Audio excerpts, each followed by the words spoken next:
কাশি নিজে কোনো রোগ নয়, রোগের লক্ষণ মাত্র। শারীরিক, মানসিক, পরিবেশগত নানা কারণে সৃষ্টি হয় কাশি। এমনকি বয়ঃসন্ধিও কখনো কখনো কাশির কারণ হতে পারে। শরীরে অনেক রোগের লক্ষণ হিসেবে কাশি হতে পারে। তাই খুশখুশি কাশিকে হালকাভাবে না নিয়ে এর ভবিষ্যৎ ক্ষতিকর বিষয় নিয়ে আমাদের কিছু স্বচ্ছ ধারণা রাখা দরকার। তাহলে আসুন শুরু করা যাক। আসসালামু আলাইকুম, আমি ডক্টর লাবণী। স্থায়িত্ব অনুযায়ী কাশিকে চিকিৎসা বিজ্ঞানের ভাষায় 3টি শ্রেণীতে ভাগ করা যায়। 3 সপ্তাহ পর্যন্ত স্থায়ী কাশিকে বলা হয় অ্যাকিউট কাশি। 3 থেকে 8 সপ্তাহ পর্যন্ত কাশি স্থায়ী হলে তাকে বলা হয় সাব অ্যাকিউট কাশি। আর 8 সপ্তাহের বেশি কাশি স্থায়ী হলে তাকে বলা হয় ক্রনিক কাশি। কাশি কি কি কারণে হয়? ঠান্ডা লাগা ছাড়াও চিকিৎসা বিজ্ঞানে কাশির অজস্র কারণ আছে। এর মধ্যে প্রধান 4টি কারণ হচ্ছে: 1. ইনফ্লামেটরি বা প্রদাহজনিত কাশি। মূলত শ্বাসনালী বা ফুসফুসে রক্ত চলাচল বেড়ে গিয়ে এই কাশির সৃষ্টি। ল্যারেঞ্জাইটিস অথবা ফ্যারেঞ্জাইটিস জাতীয় রোগ এই ধরনের কাশির জন্য দায়ী। 2. মেকানিক্যাল অথবা বাইরে বা ভিতর থেকে তৈরি হওয়া কোনো চাপের ফলে সৃষ্ট কাশি। ধরেন শ্বাসনলীর ভিতরে কোনো টিউমার হয়েছে, তার চাপে কাশি হতে পারে।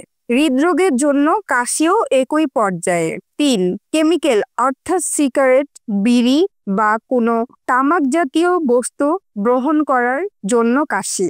যে কোনো গ্যাস, যেমন গাড়ির পোড়া কার্বন কিংবা ক্লোরিনের ঝাঁঝালো গ্যাস অথবা কোনো কিছু পোড়া বস্তু থেকে বের হওয়া ধোঁয়ার কারণে হওয়া কাশি এর উদাহরণ। 4. থার্মাল আবহাওয়া, হঠাৎ ঠান্ডা বা গরমের মধ্যে যাতায়াতের ফলে সৃষ্ট কাশি এর উদাহরণ।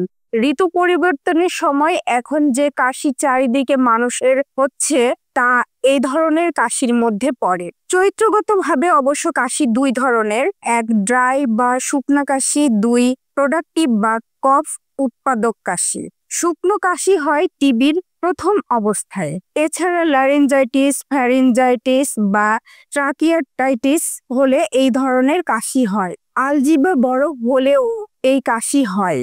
অত্যন্ত বিরক্তিকর এই কাশির চরিত্র। সর্বক্ষণ কাশতে থাকেন রোগী। রাতের দিকে কাশির তীব্রতা বাড়ে। ঋতু পরিবর্তনের সময় গলার রোগে নিয়মিত ভোগেন এমন মানুষদের এই ধরনের কাশি হয়। অন্যদিকে কফ উৎপাদক কাশির ক্ষেত্রে কফের পরিমাণ, রং, গন্ধ এবং সময় বিচার করে কাশির কারণ চিহ্নিত করেন চিকিৎসকরা। কাশির সঙ্গে পুজের মতো কফ হলে বুঝতে হবে রোগীর ফুসফুসে ফোড়া হয়েছে।